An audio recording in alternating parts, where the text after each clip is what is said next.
Ya, waalaikumsalam di warahmatullahi sini. wabarakatuh. Silakan Intan.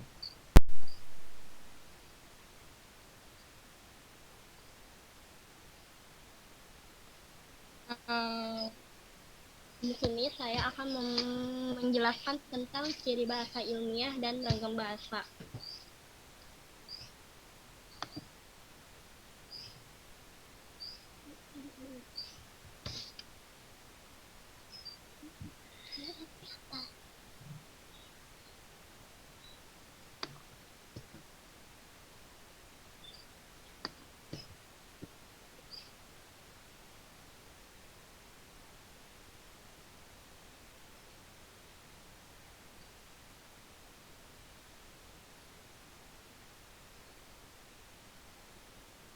Bahasa Indonesia dalam tulisan ilmiah. Yang pertama, bahasa Indonesia dalam tulisan ilmiah mempunyai fungsi yang sangat penting karena bahasa merupakan media pengungkapan gagasan penulis. Penjelasan nggak sih suaranya? Ya, dengar, dengar. Yang kedua, bahasa yang digunakan dalam tulisan ilmiah adalah bahasa Indonesia ilmiah. Yang ketiga, bahasa Indonesia yang digunakan di dalam tulisan ilmiah ternyata tidak selalu baku dan benar. Banyak kesalahan atau sering muncul dalam tulisan ilmiah. Ciri ragam bahasa tulisan. Ciri ragam bahasa tulisan itu ada empat. Ada empat. Yang pertama, kosakata yang digunakan dipilih secara cermat. Yang kedua, pembentukan kata dilakukan secara sempurna. Yang ketiga, kalimat dibentuk dengan struktur yang lengkap. Dan yang terakhir, paragraf dikembangkan secara lengkap dan padu.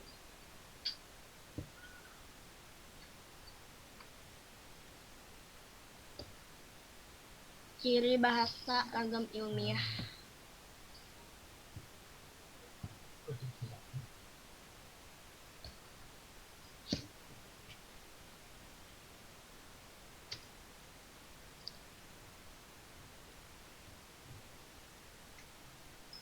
Yang pertama, cendekia. Bahasa yang cendekia adalah mampu membentuk pernyataan yang tepat yang tepat seksama sehingga gagasan yang disampaikan penulis dapat diterima oleh pembaca. Contoh, menyimpulan, pemaparan, pembuatan, dan pembahasan. Contoh kedua, simpulan, paparan, buatan, dan bahasan. Jadi contohnya di Sendikia ini kurang lengkap soalnya pembahasannya tuh nggak apa ya nggak ditulis apa nggak dimasukin ke ininya. Jadi Intan ngambilnya itu penyimpulannya langsung. Yang kedua, lugas. Paparan bahasa yang lugas akan menghindarkan dari kesalahpahaman dan kesalah tafsiran isi kalimat. Penulisan yang bernada sastra perlu dihindari. Contoh, mahasiswa yang sering mendapatkan tugas yang tidak dapat dikatakan ringan sehingga kemampuannya berpikirnya menjadi berada di awang-awang.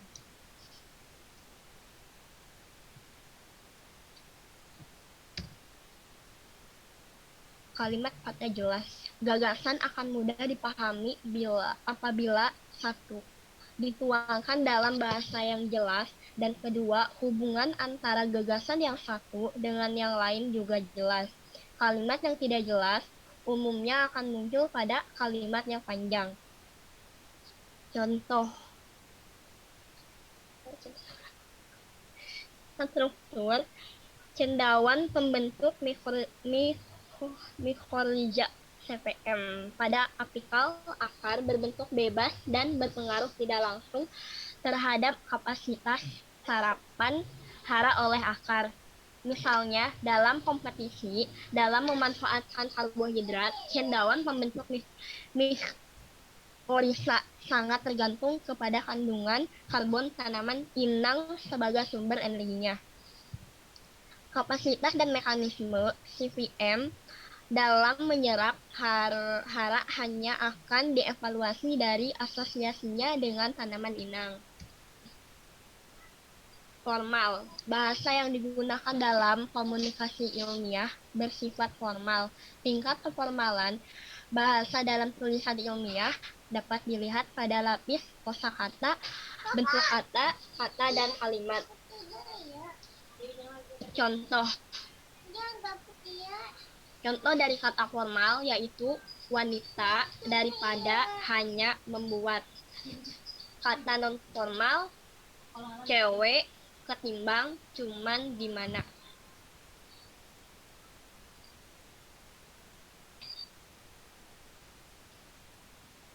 Tulisan ilmiah termasuk kategori paparan yang bersifat teknis. Kata ilmiah teknis dan kata ilmiah populer.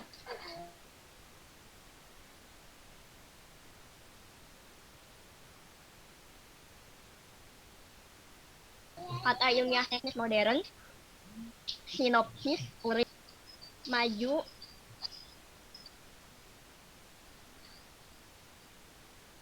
maju, alasan, bukti, keterangan, ringkasan, air kencing.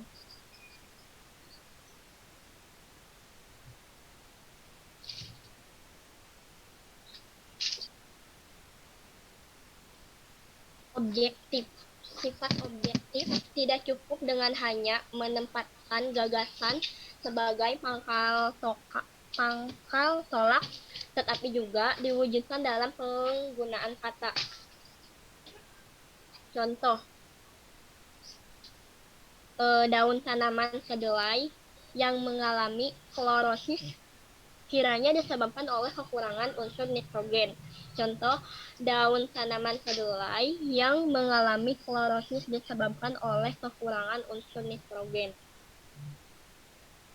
Jadi ini tuh contoh dua yang ini itu kata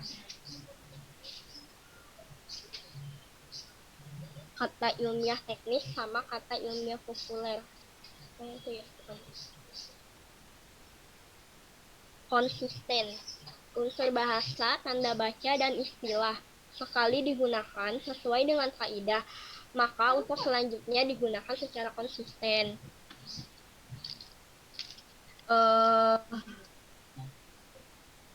Contohnya, untuk mengatasi bahaya kelaparan pada musim kemarau tahun 2013, masyarakat dihimbau untuk menghemat penggunaan beras dengan sistem diverifikasi pangan dan menggalakkan kembali lumbung desa. Contoh yang kedua, untuk bahaya kelaparan pada musim kemarau tahun 2013 telah disiapkan program ketahanan pangan. Masyarakat dihimbau untuk melakukan diversifikasi pangan, menggalakkan lumbung desa.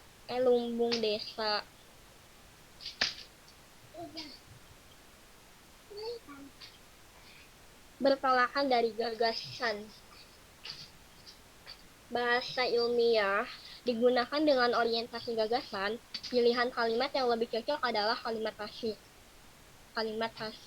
Sehingga kalimat aktif dengan penulisan sebagai pelaku perlu dihindari. Contoh, penulis menyimpulkan bahwa hifa cendawan pembentuk mikorida yang berasosiasi dengan akar tanaman mampu membantu tanaman untuk menyerap unsur hara fosfor dan nitrogen. Contoh kedua, hasil penelitian menyimpulkan bahwa hifa cendawan pembentuk mikorida yang berasosiasi dengan akar tanaman mampu membantu tanaman untuk menyerap unsur hara, fosfor, dan nitrogen.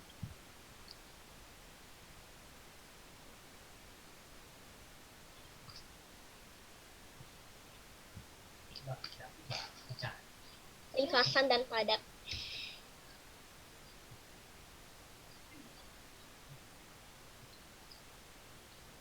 Ciri padat merujuk pada kandungan gagasan yang diungkapkan dengan unsur-unsur bahasa. Karena itu, jika gagasan yang terungkap sudah memadai dengan unsur bahasa yang terbatas tanpa pemborosan, ciri kepadatan sudah terpenuhi.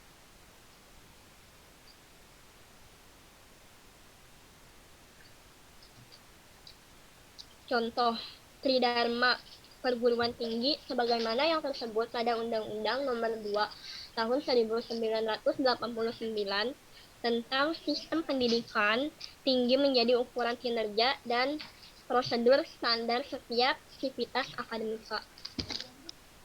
Contoh kedua, Tridharma perguruan tinggi menjadi ukur kinerja setiap sivitas akademika.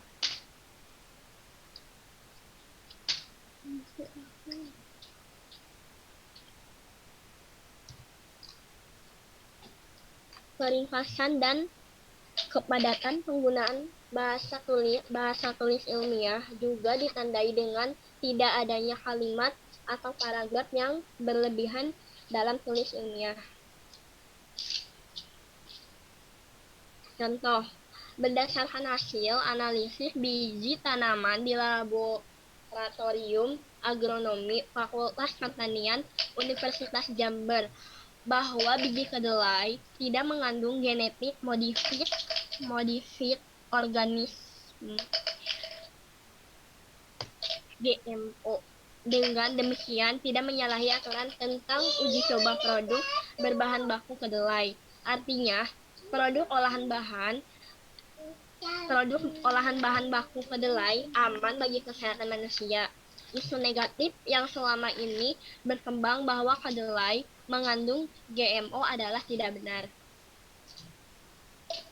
Contoh kedua, hasil analisis biji tanaman di laboratorium agronomi Fakultas Pertanian Universitas Jember bahwa biji kedelai tidak mengandung genetik modified organisme.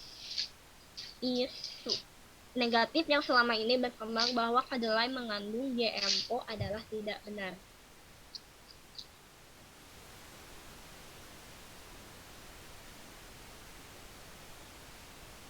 Jadi sebenarnya dari ciri bahasa ragam ilmiah itu yang ada contoh-contoh dua itu dari kata formal sama kata non formal. Jadi yang pertama contoh itu kata formal,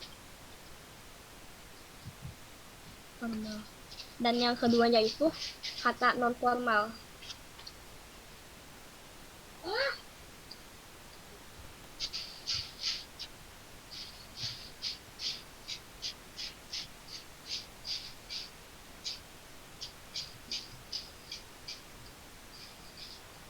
Dari materi yang pertama bahasa dari ciri bahasa ilmiah ada yang ditanyakan sebelum lanjut ke materi kedua. Oke, ada yang mau bertanya tentang? Nggak ada. Nggak ada. Oke. Lihat, misal belum ada sih Pak. Oke, lanjut aja dulu ya, Intan.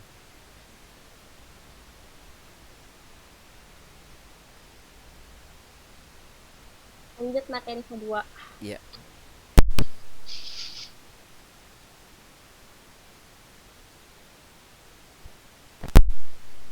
Nanti setelah materi ini wajib ya bertanya ya. Yang kedua, materi kedua ragam bahasa.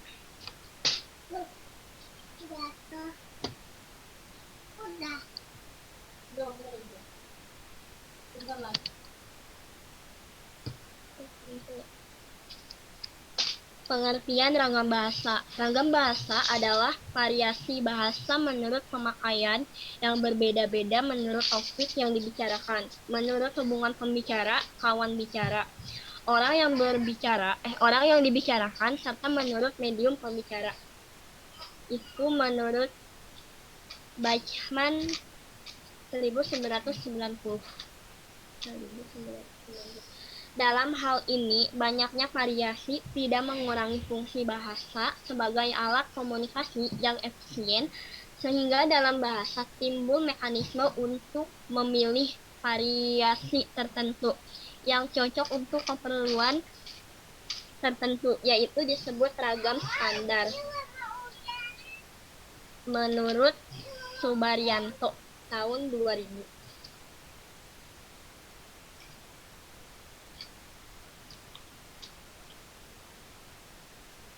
Adapun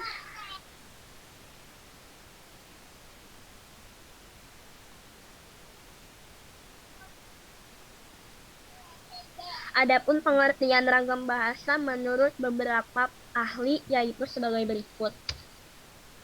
Pertama, ragam bahasa menurut Bachmann itu yang tadi ya. Ragam bahasa adalah variasi bahasa menurut pemakaian yang berbeda-beda menurut topik yang dibicarakan, menurut hubungan pembicara, kawan bicara, yang orang yang dibicarakan, serta menurut medium pembicara. Ragam bahasa menurut Dendi Sugono tahun 1999 sehubungan dengan pemakaian bahasa Indonesia timbul dua masalah pokok, yaitu masalah penggunaan bahasa baku dan tak baku dalam situasi resmi seperti di sekolah, di kantor, atau di dalam pertemuan resmi digunakan bahasa baku.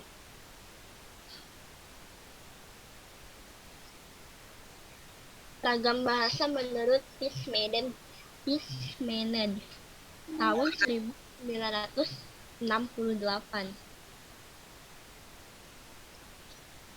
Suatu ragam bahasa, terutama ragam bahasa jurnalistik dan hukum, tidak tertutup kemungkinan untuk menggunakan bentuk kosakata dalam bahasa baku agar dapat menjadi anutan bagi masyarakat pengguna bahasa Indonesia.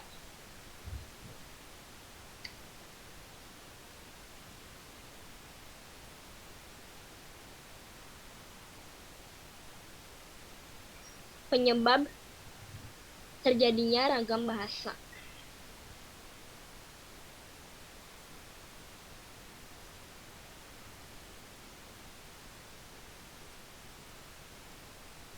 Ragam bahasa timbul sering dengan timbulnya perubahan di dalam masyarakat. Perubahan itu berupa variasi bahasa yang dipakai sesuai keperluannya.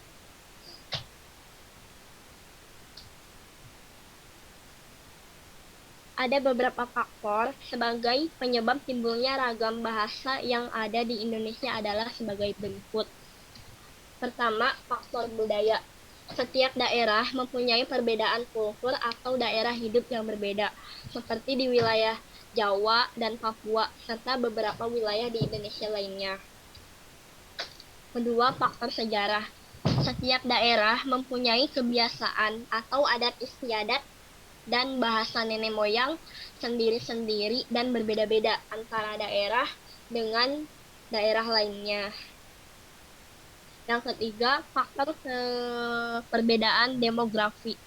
Setiap daerah memiliki dataran yang berbeda, seperti wilayah di daerah pantai, pegunungan, yang biasanya cenderung menggunakan bahasa yang singkat dan jelas, dan dengan intonasi volume suara yang besar dan tinggi. Berbeda dengan pemukiman padat, penduduk yang menggunakan bahasa lisan yang panjang lebar disebabkan lokasi yang saling berdekatan dengan intonasi volume suara yang kecil.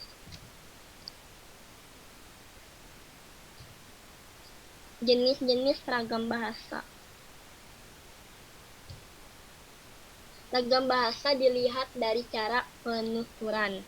Berdasarkan cara pandang penutur, ragam bahasa dibagi menjadi 4, yaitu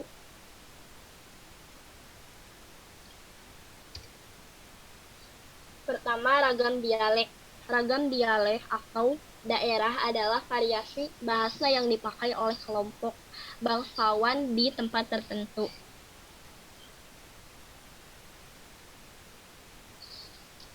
Dalam istilah lama disebut dengan logat. Logat yang paling menonjol yang mudah diamati ialah lafal.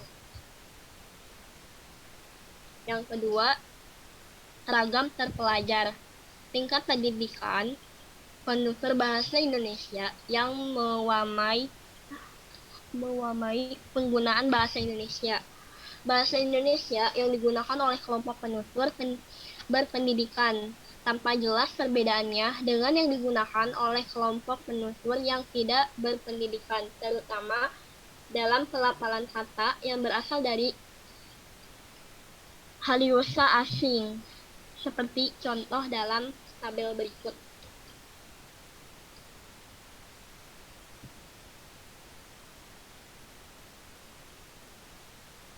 Contoh dari kata tidak terpelajar sama terpelajar. Dari penulisannya aja udah beda kan. Dari video penulisannya udah salah.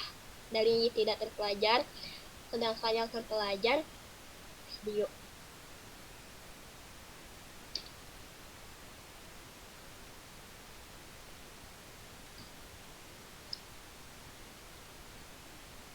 Lanjut.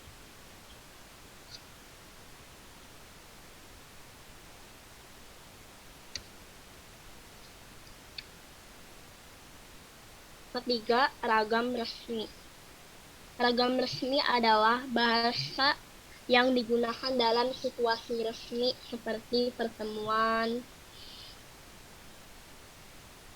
peraturan-peraturan, dan perundang-undangan. Ciri-ciri ragam bahasa resmi adalah sebagai berikut. Menggunakan unsur gramatikal secara eksplisit dan konsisten, menggunakan imbuhan secara lengkap, menggunakan kata ganti resmi, menggunakan kata baku, menggunakan ACD, menghindari unsur kedaerahan.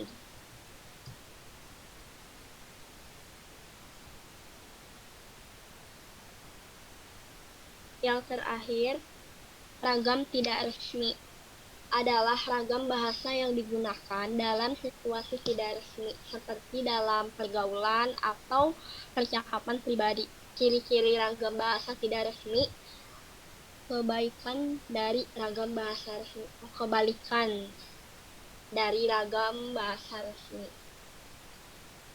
Ragam bahasa resmi atau tidak resmi ditentukan oleh tingkat keformalan bahasa yang digunakan. Semakin tinggi tingkat kebakuan suatu bahasa, berarti semakin resmi bahasa yang digunakan. Sebaliknya, semakin rendah tingkat keformalannya, semakin rendah tingkat kebakuan bahasa yang digunakan. Menurut Sugono, tahun 1998.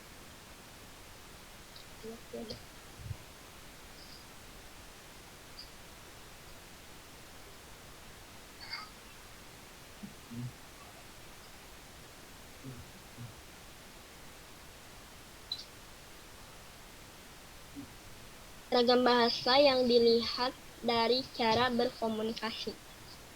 Macam-macam bahasa dilihat dari cara berkomunikasi dibagi menjadi 3, yaitu pertama, ragam lisan. Ragam bahasa lisan adalah suatu ragam bahasa yang dihasilkan oleh alat ucap, organ of speech. Dalam ragam bahasa lisan ini, kita harus memperhatikan beberapa hal seperti tata bahasa, kosakata, dan lafal dalam pengucapannya. Contoh ragam lisan yakni meliputi hal-hal berikut ini. Pertama, ragam bahasa cakapan. Kedua, ragam bahasa video. Ragam bahasa kuliah. Dan yang terakhir, ragam bahasa panggung.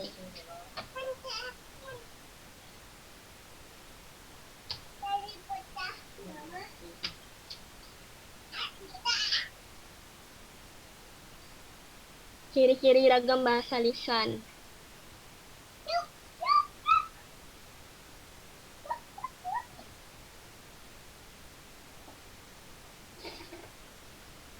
Satu, memerlukan kehadiran orang lain. Kedua, unsur gramatikal tidak dinyatakan secara lengkap. Ketiga, terikat ruang dan waktu. Keempat, dipengaruhi oleh tinggi rendahnya suara. Kelebihan ragam bahasa lisan yakni sebagai berikut. Dapat disesuaikan dengan situasi. Kedua, faktor efisiensi. Ketiga, faktor kejelasan. Keempat, faktor kecepatan. Kelima, lebih bebas bentuknya karena faktor situasi yang memperjelas pengertian bahasa yang dituturkan oleh penutur. Yang terakhir, penggunaan bahasa lisan bisa berdasarkan pengetahuan serta penafsiran dan informasi audit visual kognitif sang penutur.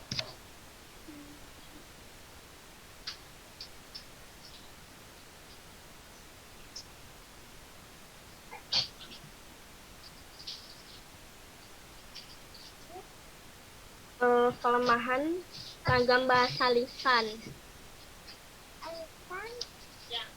Bahasa lisan berisi beberapa kalimat yang tidak lengkap, bahkan terdapat frase-frase sederhana. Penutur sering mengulangi beberapa kalimat. Ketiga, tidak semua orang bisa melafalkan bahasa lisan dengan benar. Dan yang terakhir, aturan-aturan bahasa yang dilakukan tidak formal.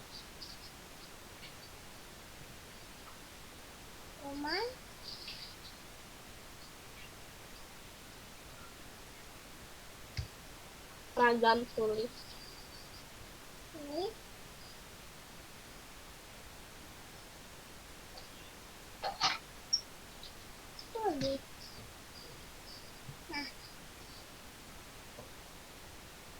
Ragam tulis adalah bahasa yang dihasilkan dengan memanfaatkan tulisan dengan huruf sebagai unsur dasarnya. Contoh ragam lisan. Sama ragam bahasa teknis, ragam bahasa undang-undang, ragam bahasa catatan, dan ragam bahasa surat.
Halo Intan, udah bergabung lagi?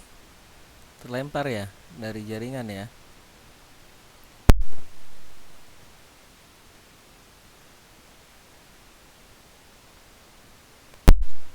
Ya Intan? Ya Bapak, maaf jaringannya jelek. Iya nggak apa-apa. Daripada ahlaknya yang jelek, mending jaringan yang jelek. Ya, silakan bisa dilanjut lagi. Tadi sampai ragam tulis ya. Iya.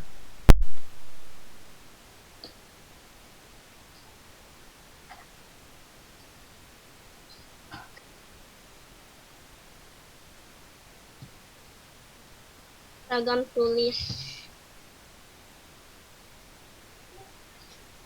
Ya, ciri-ciri ragam bahasa tulis adalah sebagai berikut. Tidak memerlukan kehadiran orang lain, adanya unsur gramatikal, hubungan antar unsur-unsur bahasa dalam satuan yang lebih besar yang dinyatakan secara lengkap. 3. Tidak terikat oleh ruang dan waktu, dipengaruhi oleh tanda baca atau ejaan.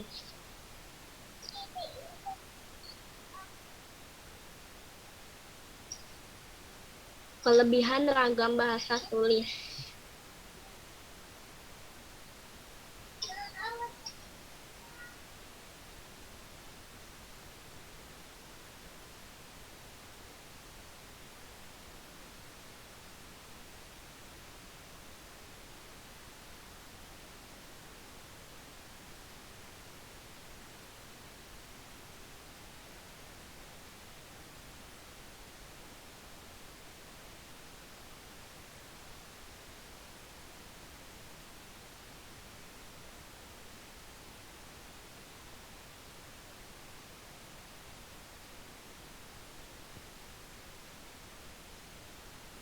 Fokus terus nih, Pak.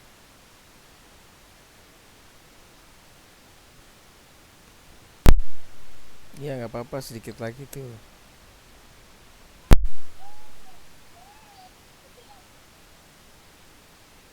Informasi yang disajikan bisa dipilih oleh sang penulis untuk dikemas menjadi media atau materi yang lebih menarik dan menyenangkan. Kedua, umumnya memiliki kedekatan antara budaya dengan kehidupan masyarakatnya sebagai sarana untuk memperkaya kosakata, dapat digunakan untuk menyampaikan maksud atau tujuan, memberikan informasi, serta dapat mengungkap unsur-unsur emosi sehingga mampu meningkatkan wawasan si pembaca. Kelemahan ragam bahasa tulis. Alat atau sarana yang dapat memperjelas pengertian seperti bahasa lisan tidak ada akibatnya. Bahasa tulis pun harus disusun lebih sempurna, tidak mampu menyajikan berita secara lugas dan jujur. Hal yang tidak ada dalam bahasa tulis pun tidak dapat diperjelas.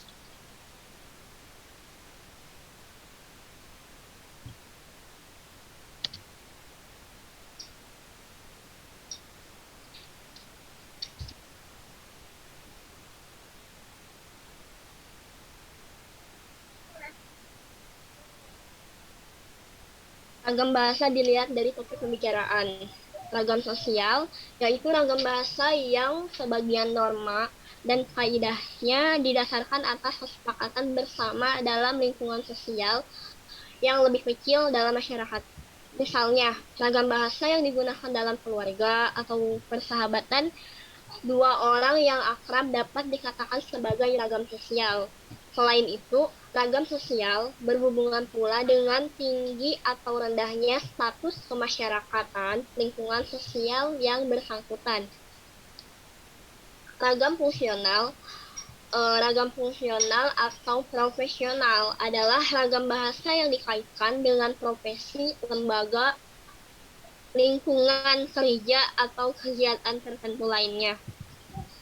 Ragam fungsional juga dikaitkan dengan keresmian keadaan penggunaannya.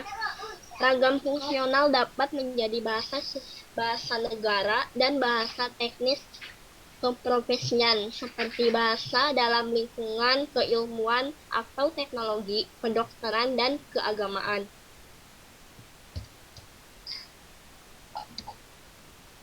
Ragam jurnalistik. Bahasa jurnalistik adalah ragam bahasa yang dipergunakan oleh dunia persurat kabaran, dunia pers, media massa celak. Dalam perkembangan lebih lanjut, bahasa jurnalistik adalah bahasa yang dipergunakan oleh seluruh media massa. Dalam hal ini termasuk media massa audio atau radio, audio visual atau televisi, dan multimedia internet. Ragam sastra. Ragam bahasa sastra memiliki sifat atau karakter subjektif, lentur, konotatif, kreatif, dan inovatif. Bahasa sastra ialah bahasa yang dipakai untuk menyampaikan emosi atau perasaan dan pikiran. Bahasa dalam ragam sastra digunakan sebagai bahan kesenian di samping sebagai alat komunikasi. Berbeda dengan ragam bahasa ilmiah, ragam bahasa sastra banyak menggunakan kalimat yang tidak efektif, penggambaran yang sejelas-jelasnya melalui rangkaian kata bermakna konotasi, sering dipakai dalam ragam bahasa sastra.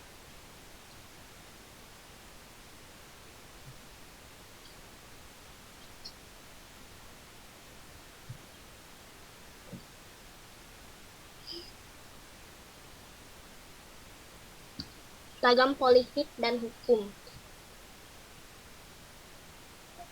Bahasa politik berisi kebijakan yang dibuat oleh penguasa dalam rangka menata dan mengatur kehidupan masyarakat. Dengan sendirinya, penguasa merupakan salah satu sumber penutur bahasa yang mempunyai pengaruh yang besar dalam pengembangan bahasa di masyarakat. Salah satu ciri khas bahasa hukum adalah penggunaan kalimat yang panjang dengan pola kalimat luas. Dalam hal ini, diakui bahwa bahasa hukum Indonesia tidak terlalu memperhatikan sifat dan ciri khas bahasa Indonesia dalam strukturnya. Hal ini disebabkan hukum Indonesia pada umumnya didasarkan pada hukum yang ditulis pada zaman penjajahan Belanda dan ditulis dalam bahasa Belanda. Namun, terkadang sangat sulit menggunakan kalimat yang pendek dalam bahasa hukum karena dalam bahasa hukum kejelasan norma-norma dan aturan terkadang membutuhkan penjelasan yang panjang dan lebar, jelas kriterianya, keadaan, serta situasi yang dimaksud.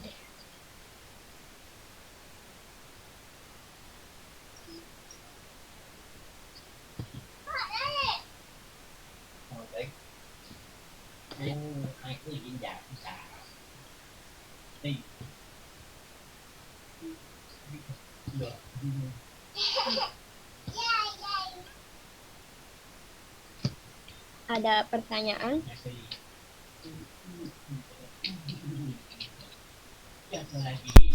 Silakan yang mau bertanya. Ada tentang ciri bahasa ilmiah dan satu lagi ragam bahasa Indonesia. Oke. Dari Michelle dulu. Silakan Michelle.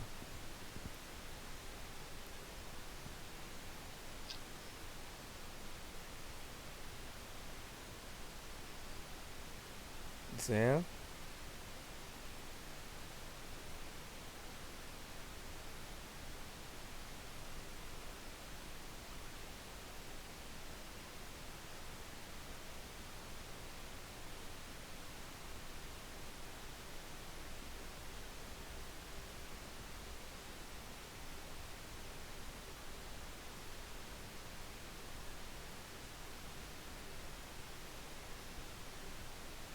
Michelle ada? Nggak ada. Alia, silakan Alia. Oke, kalau nggak ada yang bertanya nanti ditanya ya, siap-siap ya. Kalau yang tidak bertanya maka akan ditanya oleh Intan mengenai materi yang tadi sudah disampaikan. Oke, silakan. Halo, Intan dengar suara saya?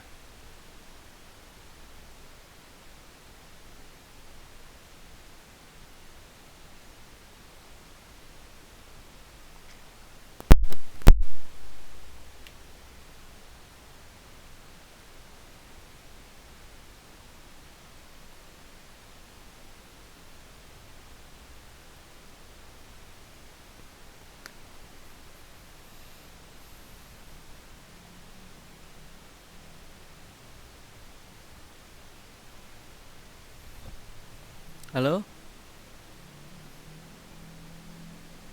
Halo? Suara saya terdengar?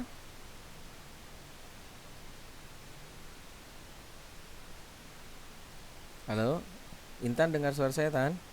Dengar Pak, dengar. Oke, silakan. Bertanya. Kalau tidak bertanya berarti ditanya. Oke, silakan. Siapa dulu? Urutan dari atas ya. Alia. Alia ada? Ada, Pak. Ya, silakan bertanya kepada Intan tentang materi tadi.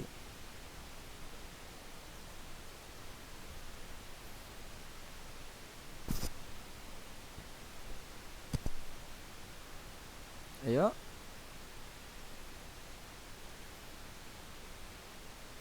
Oke, Alia nggak tanya ya. Nggak ada pertanyaan ya, Alia. Iya, Pak. Maaf, Pak. Soalnya saya sambil kerja, Pak. Baik, kalau gitu Alia siap ditanya ya.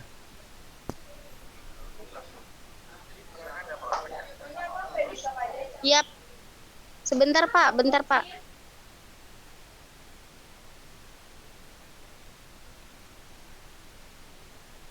Michelle, Michelle ada yang ditanyakan? Gimana Pak? Oke, Michelle dulu. Michelle, ada yang mau ditanyakan? Halo Michelle. Michelle dengar. Ada, Pak. Oke, Ada silakan. Tan. Silakan. Tuh nge-lag lagi. Dulu Pak HP-nya kayak gini. Intan mau nanya. Intan,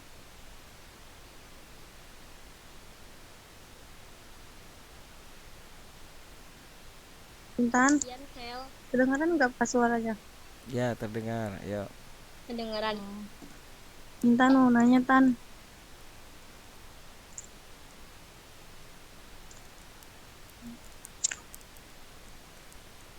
Ya, silakan. Pertanyaannya apa, Michelle? Dulu Pak ini. Pak, kok ya begini ini sih? Ale dulu Pak, sebentar Pak. Oh ya Soalnya udah, Ale, Al. ya, kan ini kan ciri-ciri ragam bahasa resmi, itu kan di situ kan ada menggunakan unsur gramatikal secara eksplisit dan konsisten. Nah, unsur gramatikal itu maksudnya kayak gimana ya? Oke, usul gramatikal itu apa, Intan? Ya. Oke, silakan Michelle. Pertanyaan berikutnya. Gramatikal. Mm-mm. Michelle, silakan pertanyaan berikutnya.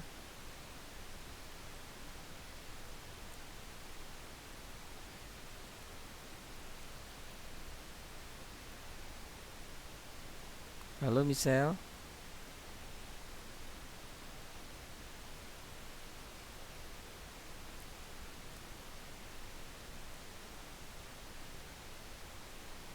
Michelle. Oke, sekarang Rivaldi. Silakan mengajukan pertanyaan kepada Intan, Ray. Halo, Ray. Sebentar Pak, lagi mau mikir pertanyaannya. Oke. Baik.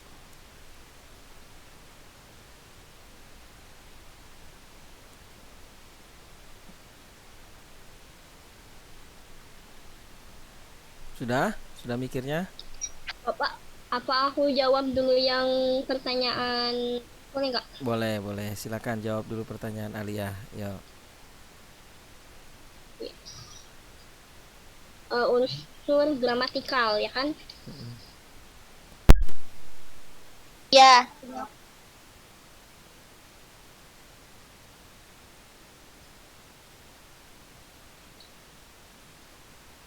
Jadi unsur gramatikal itu berasal dari kata dasar unsur. Unsur gramatikal memiliki arti dalam bidang ilmu linguistik.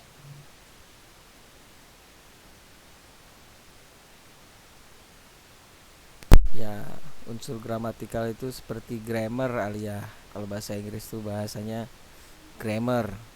Jadi kaidah-kaidah tata bahasa. Jadi perhatikan unsur-unsur tata bahasa, misalnya subjek, predikat, objek, itu unsur gramatikal itu.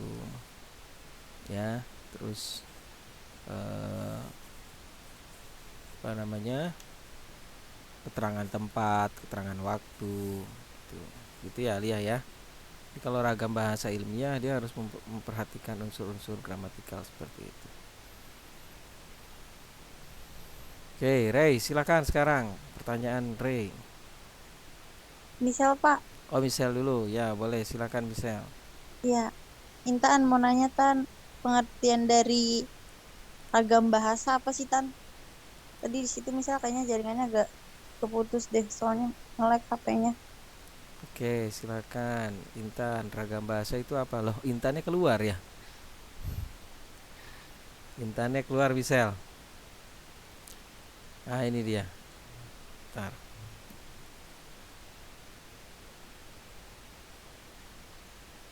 Ini ada apa Intan ya? Ya, sebentar. Dia lagi join audio. Oke, Intan. Ada pertanyaan dari Michelle. Ragam bahasa itu apa? Silakan. Di sana pada jelek nggak sih jaringannya Pak? Enggak, saya di sini bagus-bagus aja. Tapi di Insan ini tuh Pak, apa keluar mulu gitu. Iya, mungkin tempat posisinya cari tempat posisi sinyal yang bagus, Intan. Oke, silakan. Ragam bahasa itu apa, Intan? Tadi Michelle bertanya.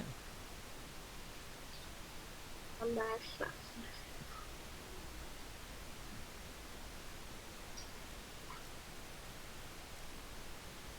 Ragam bahasa adalah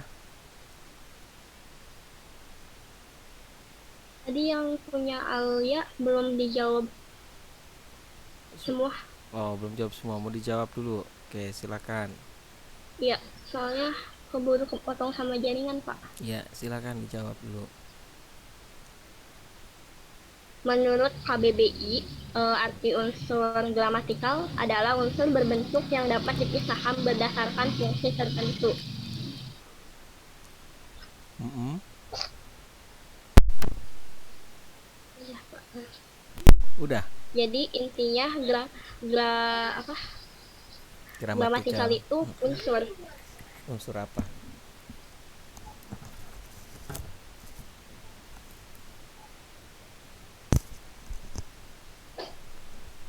Unsur membentuk arti dalam bidang ilmu linguistik.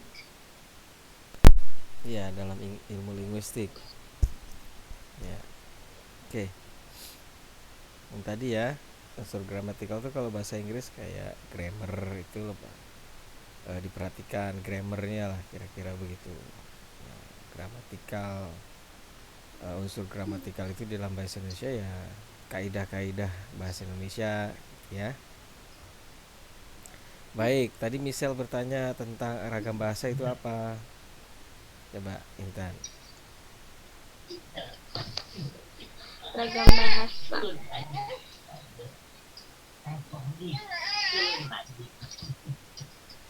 Ya, ragam bahasa itu apa?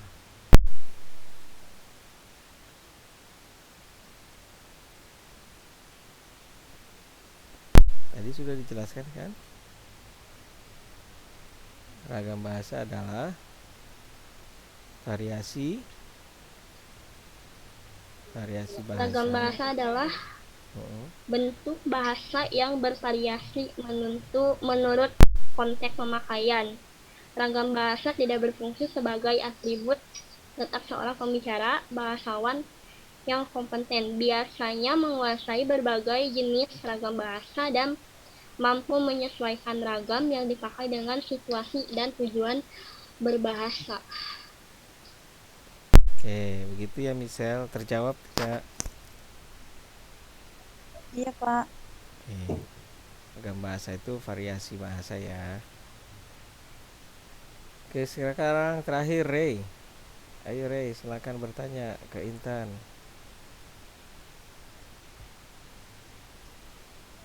Ini Pak, saya mau nanya kan yang cendikia itu kan bahasa yang mampu membentuk pertanyaan ya, yang tepat dan seksama sehingga gagasan yang disampaikan penulis dapat diterima oleh pembaca. Itu contoh pernyataannya gimana ya?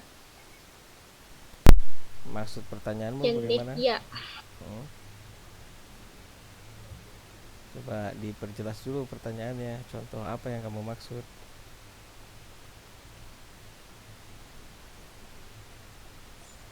Kayak ini Pak, kayak misalnya contoh penulisannya gitu. Oke, coba Intan ditanggapi.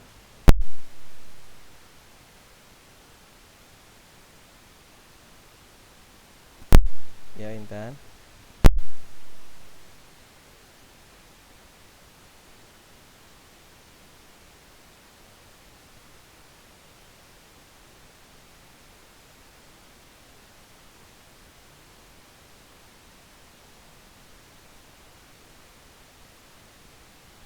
Oh, Intan keluar. Oke, Ray.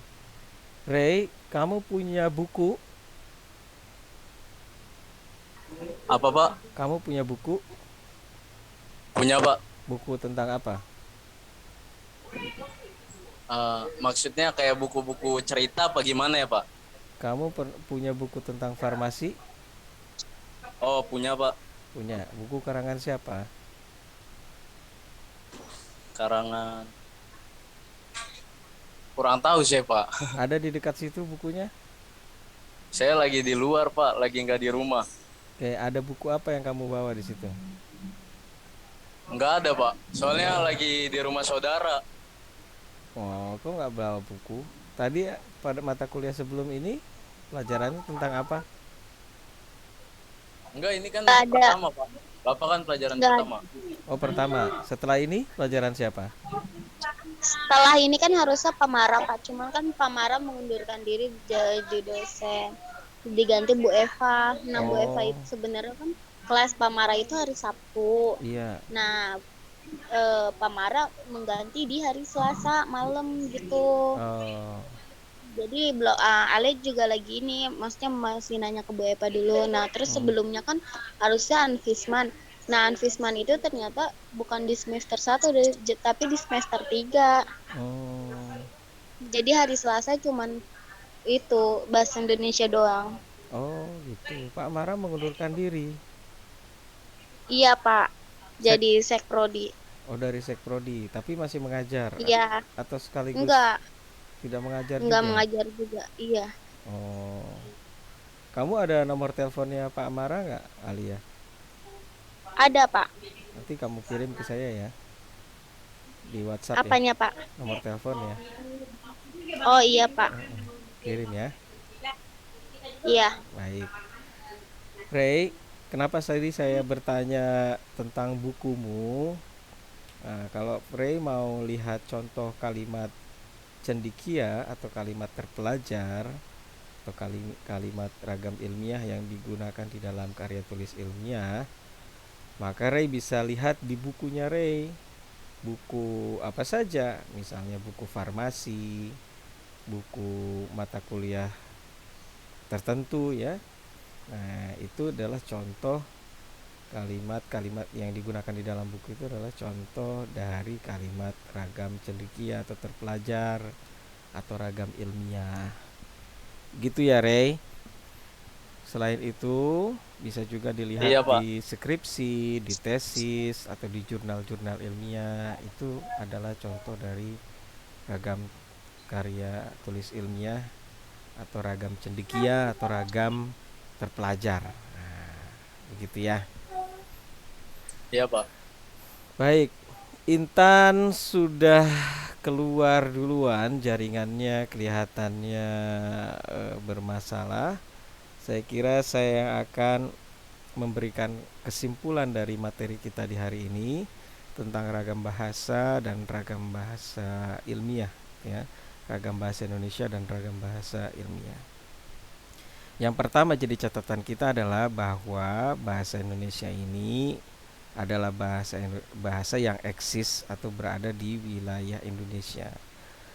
Secara organik wilayah Indonesia ini memiliki ratusan bahasa daerah, ya, ratusan kebudayaan begitu. Nah, bahasa Indonesia yang eksis di tengah-tengah majemuknya budaya ini kemudian berinteraksi dengan berbagai macam bahasa yang ada. Nah, interaksi itu akhirnya melahirkan ragam atau variasi dari bahasa Indonesia, baik dipengaruhi dari latar belakang pendidikan maupun dialek masyarakat tertentu. Kemudian ada ragam-ragam formal atau non formal dari fungsinya, gitu ya. Nah, itu ragam bahasa Indonesia. Nah, yang kita pelajari nanti di sini adalah ragam bahasa yang ilmiah. Mengapa? Karena beragam bahasa ilmiah ini yang akan kita gunakan di dunia akademik gitu, di dunia perkuliahan. Kalau ada tugas makalah, ada ujian skripsi, nanti membuat tugas akhir dan lain-lain. Ini digunakan di perkuliahan kita sepanjang kalian nanti berkuliah begitu. Nah, ragam ilmiah ini. Ragam ilmiah ini ragam bahasa yang baku sifatnya atau formal. Maka dua rujukan utama kita adalah pedoman ejaan bahasa Indonesia dan juga kamus besar bahasa Indonesia. Selain literatur-literatur yang ada begitu. Baik, saya kira kita cukupkan pertemuan sore hari ini. Kita akhiri dengan membaca doa di dalam hati. Semoga ada manfaatnya pertemuan sore ini. Sampai berjumpa lagi nanti di Jumat mendatang. Berdoa silakan.